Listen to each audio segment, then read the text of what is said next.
by which ye are called? Do they not blaspheme that worthy name which they are called? That's why they're saying they took our name, calling themselves Israelis and stuff. You know, in our land right now, pardon our land over there. Pretty much just putting our name to shame. You know, the things that they're doing, man, the whole world hates that place. The whole world hates that place, and the only supporters of that place is this Babylon the Great that we're in now. So there's no more people being called Israelites, but our name is being blasphemed and called pretty much nothing, man.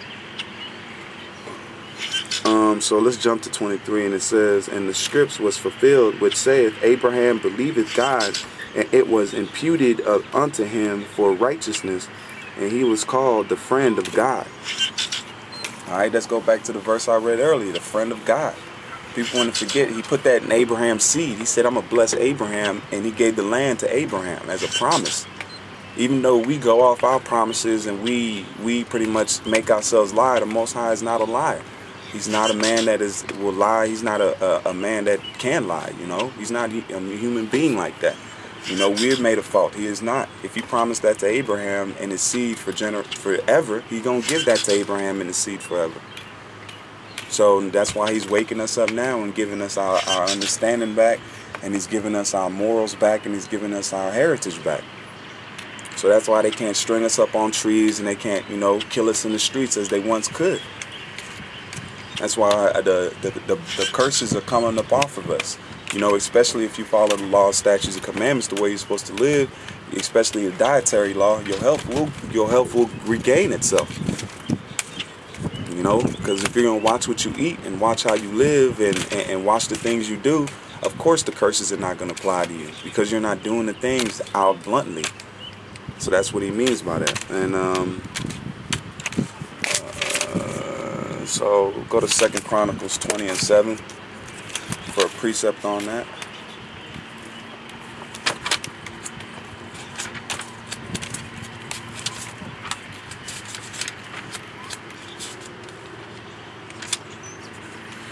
Second Chronicles 20 and 7, and it reads, Art not thou, O God, who didst drive out the inhabitants of this land before thy people Israel, and gave it to the seed of Abraham, thy friend, forever.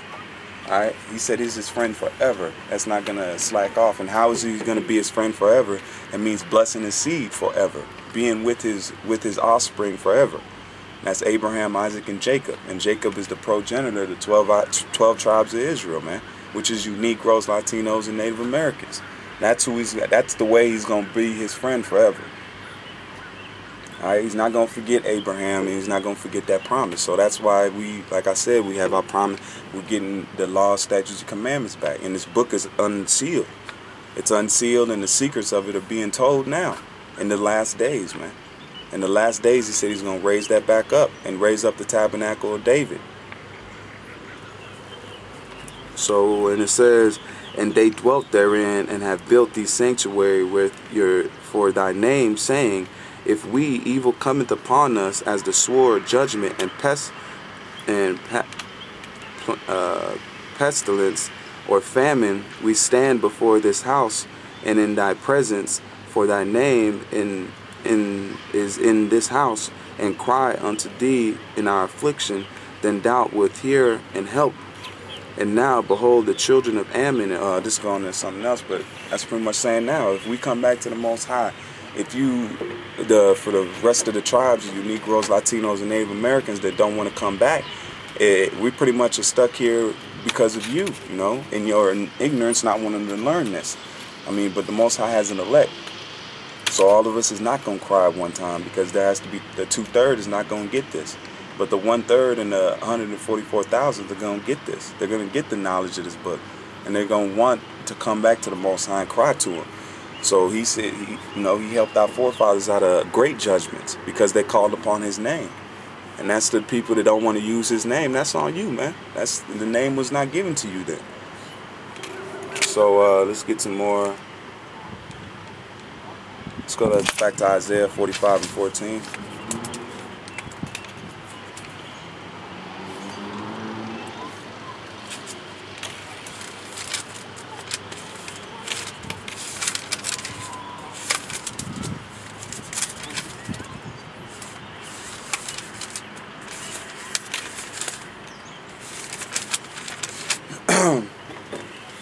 And it reads,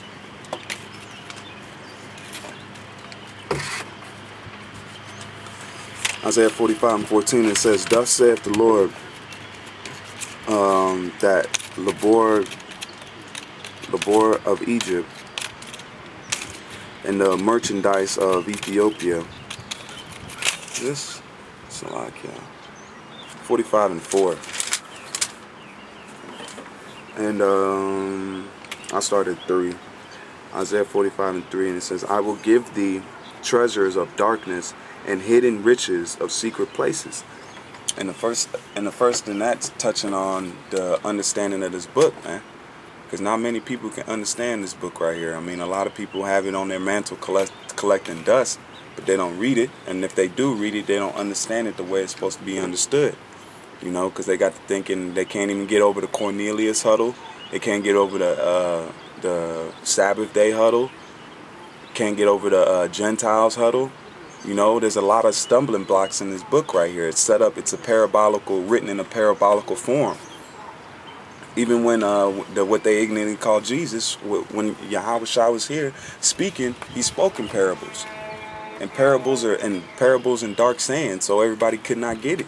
If you think if it was for everybody to get, he would not have just explained it simply so everybody can understand. No. A lot of people came to see him, a lot of people got healed, but he told these in a parabolical form. It's a puzzle. That's why it's line upon line, here a little, there a little, parable upon parable. You know, that's why it's written like that, because it's secret, you know.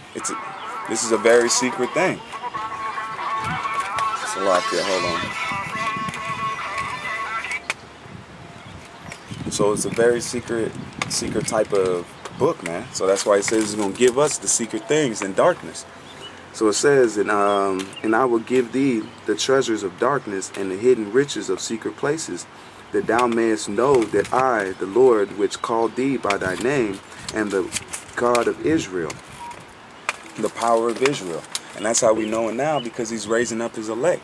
He's raising up elders that he's raising up pastors according to his heart.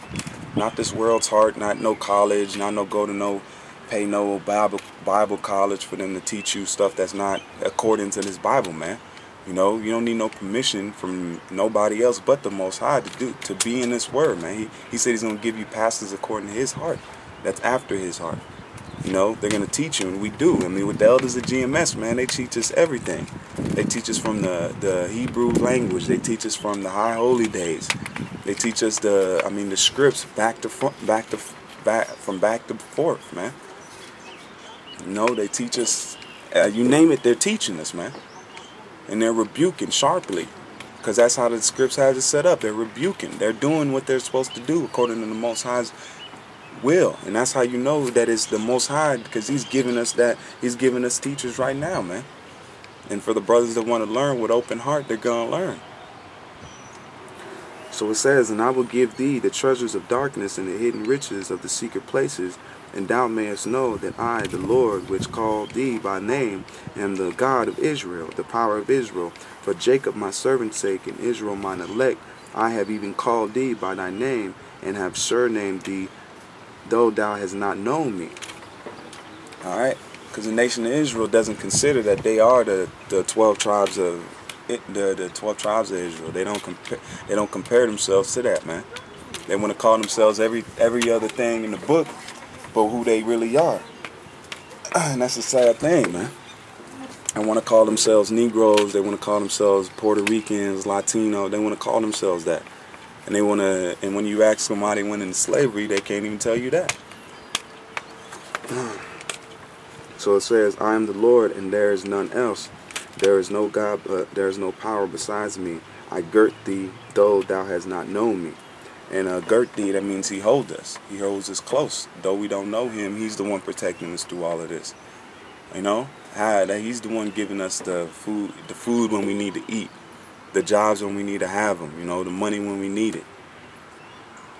It's not anybody else unless you sold yourself out. Unless you sold yourself out to that, the devils that are over us now, man. If you sold yourself out, then of course you're going to have it.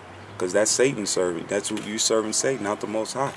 But though the people that don't know him, he's still protecting them. You know? And that's through these scriptures and through the understanding, especially now in these last days. You know, you got radiation in the air, man. You got radiation in the water.